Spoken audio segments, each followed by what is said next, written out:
কি গন্ডগোল?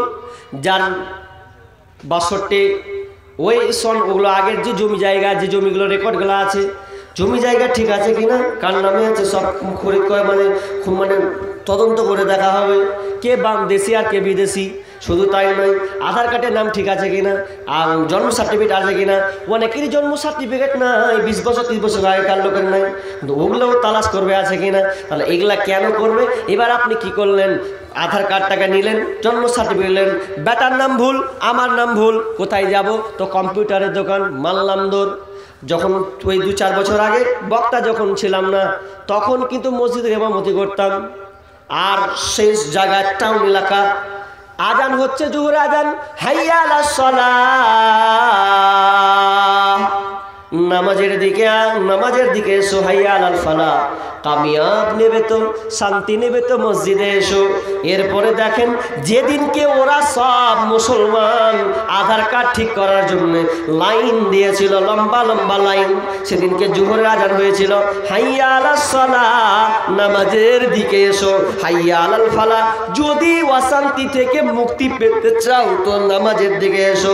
সেদিনকে দেখলাম আজান হলো ঠিকই, ওই লোকটিকে একটাও মসজিদে পেলাম না। নামাজ পড়বে না, ধরো নাম লিয়া পড়ে আছি, লাইন দিয়ে আছি, ফের খাইতে পাইনি, বিকালে যা খাবো, লাইন ঠিক করছি, এখন নাম ঠিক করছি।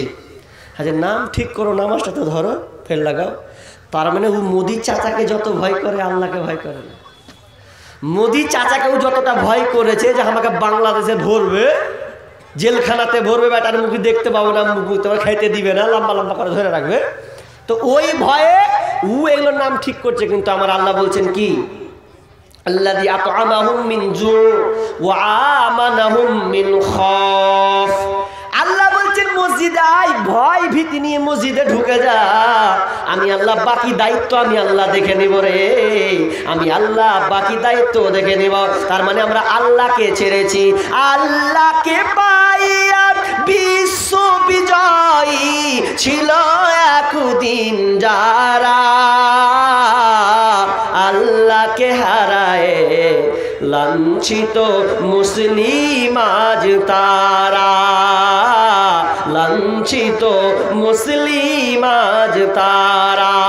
এককালীন আল্লাহকে ভয় করে তারা পৃথিবী শাসন করেছিল। মুসলমানেরা 950 বছর পর্যন্ত এমপি তারা শাসন করেছে মুসলিমরা।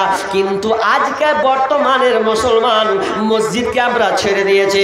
এখন বলছি বাবরি মসজিদ ধ্বংস হলো, এর জন্য লড়াই করতে হবে। ওরে ভাই, তোমার পায়ে দুটা ধরে বলি, তুমি যে বলছো বাবরি মসজিদকে রক্ষা করবে, কিভাবে করবে? তোমার মসজিদের তো তোমার নিজের খবর নাই, তোমার মসজিদ তো নিজের খবর নাই। জোহর যায়, আসর যায়, মাগরিব এশা পর্যন্ত যায়, একবারও তো জোহরে ঢুকলে না, আসরে পর্যন্ত ঢুকলে না, আর মিছিলে এসে গলাবাজি করো বাবরি মসজিদ ভেঙেছে। কোন লাভ হবে? কিছুই লাভ হবে না। মসজিদটাকে আগে ধরো। আল্লাহ বলছেন ভয়, খৌফ, ভয় দিয়ে আমি আল্লাহ তোমাকে পরীক্ষা করবো। ওয়াল জু মানে অভাব। আল্লাহ বলছেন আমি তোমাকে অভাব দিয়ে পরীক্ষা করব রে, তোমার পরীক্ষা দিয়ে আমি তোমাকে পরীক্ষা করব। অভাব দিব। কি অভাব? হঠাৎ করে তোমার 10 লাখ টাকা হারিয়ে যাবে, অভাবে পড়ে যাবে। হঠাৎ করে তোমার বাড়িটা ঝড়ে উড়ে যাবে, অভাব চলে আসবে। আহা, কি অভাবে পড়লাম। না না না, অভাব চলে গেলে হবে না। আল্লাহ বলছেন তোমার অভাবটা যাবে ঠিকই, এটা আমার আলাপ পরীক্ষা। অভাব যতই আসুন না কেন মা বোন, খবরদার লোন কোনো দিন নেবেন না। আজকালকার মা বোন লোনে এত পারদর্শী হয়েছে, তারা বন্ধন লোন, গ্রামে বন্ধন লোন বাড়ছে না কমেছে? বাড়ছে। দিন দিন এই লোনগুলো বাড়ছে, কিন্তু এই লোন কোনো দিন সমাধান করবে না, বরং এই লোনগুলো হচ্ছে এক প্রকারের আযাব, ক্যান্সার। লোন দিয়ে কি করবেন আপনি? খবরে দেখতে পান না, লোন শোধ করতে পারে না। কিছুদিন আগে একটা বক্তা আলোচনা করছেন, কথাটা শুনছিলাম তো কত কষ্ট পেলাম। উনি বলতে চাচ্ছেন যে একটা মেয়ে বন্ধন লোন নিয়েছে, অভাব বাড়িতে, তো বন্ধন লোন যে নিয়েছে, লোনকে আর মিটাতে পারবে কি দিয়ে, আর রাস্তা পায় না। তখন একটা পয়সাওয়ালা টাকাওয়ালা লোককে বলছে, হ্যাঁ জি আমি লোন মিটাতে পারি না, তো কিছু টাকা দাও, দরকার হলে আমার শরীরটা ভোগ করে নাও, কিন্তু কিছু টাকা দাও, লোনটা আমাকে পরিশোধ করতে হবে। কি পর্যায়ে গেছে, ও শরীরকে বিক্রি করছে লোনটাকে মিটাবে এই জন্যে। কোন পর্যায়ে গেছে।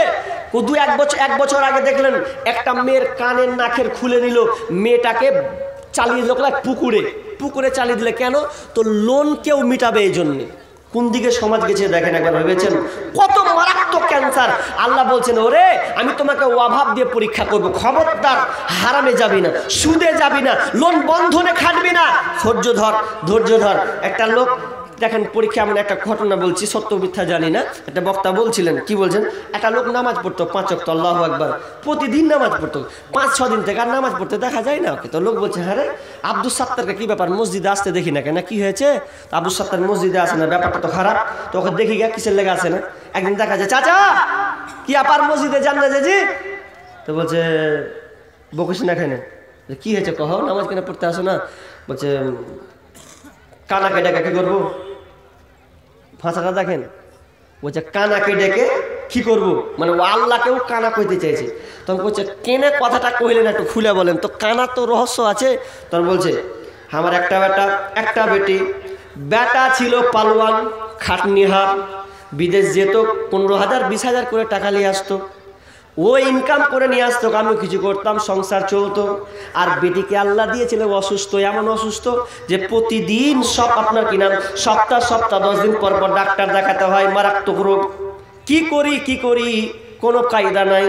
তো এমন সময় কি এমন কি আল্লাহর বিপদ, আল্লাহ কি এমন পরীক্ষায় ফেললে যে দেখতে ভাবলু বেটিটাকে সুস্থ করব বেটার টাকার বিনিময়ে, কিন্তু দেখতে গেলাম বেটা নাই, আল্লাহ বেটাকে লিয়ে নিলে, বেটাটাকে লিয়ে নিলে, বেটিটাকে ফের রেখে দিলে। তো ও কইতে চাইছে, লিতিক বেটিটাকে লিতি, ফের বেটাটাকে লিতিক তো বেটিটাকে লিতি, বেটাটাকে কেন লিলি, অর্থাৎ ইনকাম করে নিয়ে আসতো। তখন ওই লেখা কইছে যে কানাকে ডাকা কি হবে, ওটা লাই দিছাই। তো এইরকম করলে হবে।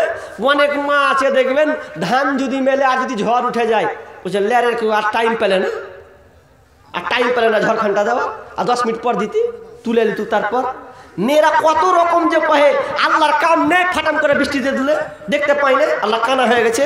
এরকম অনেক মা বোন বলে, কি বলে না বলে, কিন্তু এগুলো বলা ঠিক নয়। আল্লাহ বলছেন ওয়াভাব জোর, আল্লাহ বলছেন তোমার ধন সম্পদ নিয়ে আমি আল্লাহ পরীক্ষা করবো রে, এমন মুসিবতে ফেলবো তোমার কাছে নাই শূন্য ভরা হয়ে যাবে। না পরীক্ষা, আল্লাহ বলছেন আমি তোমাকে পরীক্ষা করব। ছোট্ট করে একটা কথা বলি, বাচ্চা ছেলে যখন কান্না করে, আপনি বাচ্চাটাকে কোলে নিয়ে বলেন, চলো ভাতিজা, ওরে আমার চাচা, চ দোকান নিয়ে আপনি বিস্কুট নিয়ে দিলেন, সুন্দর করে চুপে গেল ছেলেটা, বিস্কুটটা দিলেন, কি ওর মুচকি হাসে, এবার খেতে শুরু করেছে। এবার আপনি ভাতিজা দোকান বিস্কুট গলা দে, কেড়ে দেবো দে, তখন কানতে লাগলো। তার মানে আপনি আসলে আপনি কাটছেন না, আপনি ওর মন বুঝার জন্য কাটছেন, ভাতিজা দিচ্ছে কিনা দোকানটা, কিন্তু আপনি দিলেন আবার দোকান কিনে নিচ্ছেন তার মনটাকে বুঝানোর জন্য। আল্লাহ বলছে, বান্দারে আমি তোমাকে দিয়েছি আবার নিব রে বান্দা। 10 কুইন্টাল দিলে যদি তোমাকে যদি আমি 20 কুইন্টাল দে, আর 1 কুইন্টাল যদি তোমার 5 কুইন্টাল যদি নষ্ট করে দে, এতে তুমি ঘাবড়াবার কোনো নাই। আল্লাহ বলছেন আমি তোমার মাল দিয়ে পরীক্ষা করব। ওয়া নাকসিম মিনাল আমওয়ালি ওয়া আনফুসি ওয়াস সামারাত, আল্লাহ বলছেন তোমার জান দিয়ে আমি আল্লাহ পরীক্ষা করব।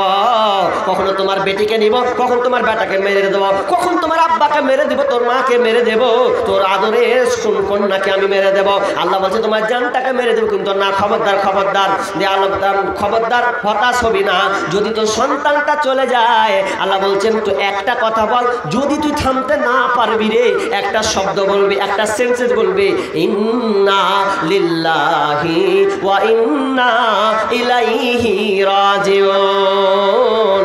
আল্লাহ বলছেন এই দোয়াটা পড়তে থাক, দেখ তোর মধ্যে ধৈর্য সবল যদি হারিয়ে যায়, এই দোয়াটা বললে তুই নিশ্চিত সবরের মধ্যে থাকবে।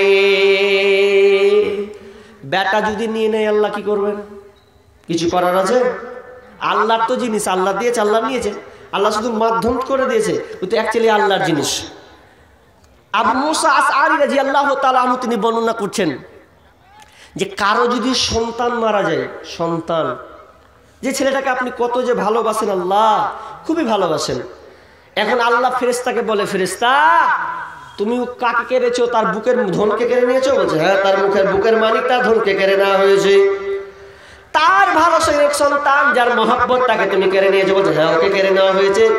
তো বলবে বলো তো ফেরেশতা, ওই লোকটা, ওই মা, ওই বাপটা কি আমার ব্যাপারে কি তার ধারণা করেছে? সে কি কোনো মন্তব্য করেছে নাকি গালি দিয়েছে? তখন ফেরেশতারা বলবে না না আল্লাহ, বরং আপনার প্রশংসা জ্ঞাপন করেছে। কি প্রশংসা? যখনই 4 সন্তানকে নিয়েছে, প্রাণটা বের হয়ে গেছে, তখন ওই মা বাপ এক চান্সের সঙ্গে সঙ্গে